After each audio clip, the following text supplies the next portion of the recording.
Ionização da água. Todo átomo é eletricamente neutro, porém todo átomo pode perder ou ganhar elétron. E quando isso ocorre, se tornam íons, perdendo a neutralidade.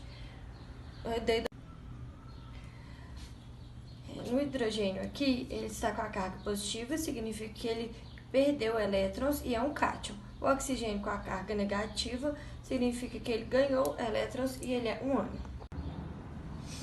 A presença de íons que vai tornar um meio reativo. A ionização da água se forma da seguinte maneira.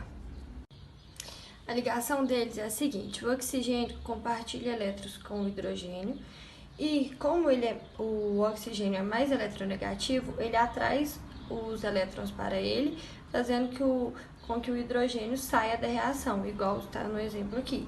Aí fica o hidrogênio com um elétron a menos e essa aqui, o OH, a hidroxila, fica com um elétron a mais e fica com a carga negativa na hidroxila e o hidrogênio com a carga positiva.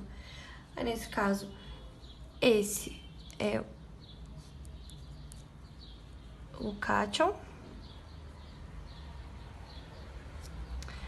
e a hidroxila é o ânion.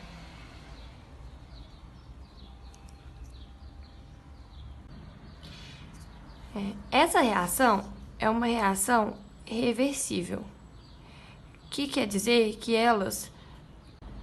quando eu disser que uma reação ela é reversível, quer dizer que ela tem um equilíbrio dinâmico. Ou seja, ao mesmo tempo que as moléculas dos reagentes se transformam nos produtos, as moléculas dos produtos reagem entre si para formar os reagentes.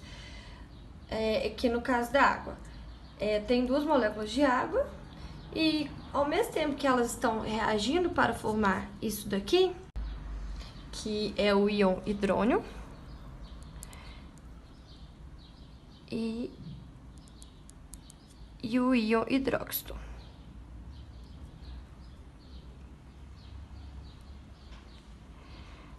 Ao mesmo tempo que elas estão formando isso aqui, essas moléculas que estão aqui estão formando a molécula de água, que eles gastam a mesma velocidade. A concentração não é a mesma, mas a velocidade em que eles se transformam é a mesma. Para eu saber a concentração de íons H+ e OH- que tem na água, é preciso calcular a concentração molar.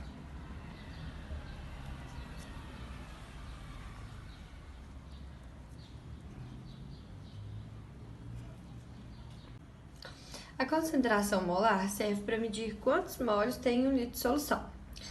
6,02 vezes 10 a 23 corresponde ao número de partículas por mol. Podemos perceber que na ionização da água há a formação de dois íons, o H+ e o OH-. Quando a dissociação e a associação ocorrem na mesma velocidade, nós temos o que chamamos de equilíbrio dinâmico. Outras moléculas inseridas em meio aquoso também podem realizar a ionização. Essas moléculas em meio aquoso, elas podem se comportar como base, diminuindo a quantidade de H+ no meio, podem se comportar como ácido, aumentando a quantidade de H+ no meio, ou podem ser neutras, ou seja, elas não aumentam e nem diminuem a quantidade de H+ do meio. Nesses dois exemplos, nós podemos perceber que o HCl, ao ser inserido no meio aquoso, ele aumenta a quantidade de H+ do meio.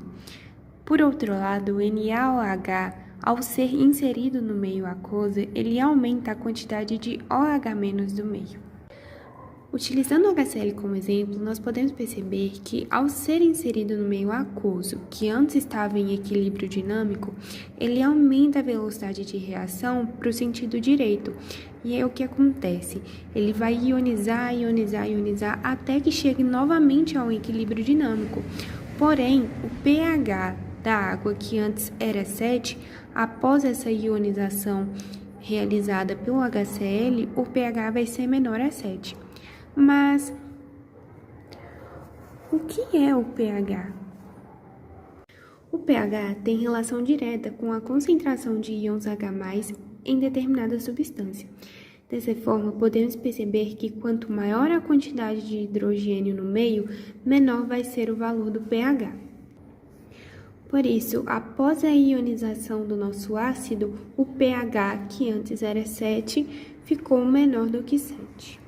É importante ressalvar que as moléculas possuem capacidade de ionização, que é determinada pelo pKa, ou seja, enquanto for adicionada essa molécula na substância, ela irá liberar hidrogênio no meio até que o pH se equivala ao pKa. No nosso exemplo, nós temos um ácido que possui o pKa equivalente a 3. Ao ser adicionado em um meio aquoso que possuía o pH igual a 7, esse ácido irá ionizar, tal qual, ao adquirir o equilíbrio dinâmico, o pH do meio se torna 5. Aqui podemos perceber que ainda nós podemos adicionar mais ácido, tendo em vista que o pH ainda é equivalente a 5, e ele pode reduzir até o pKa do ácido, que é equivalente a 3.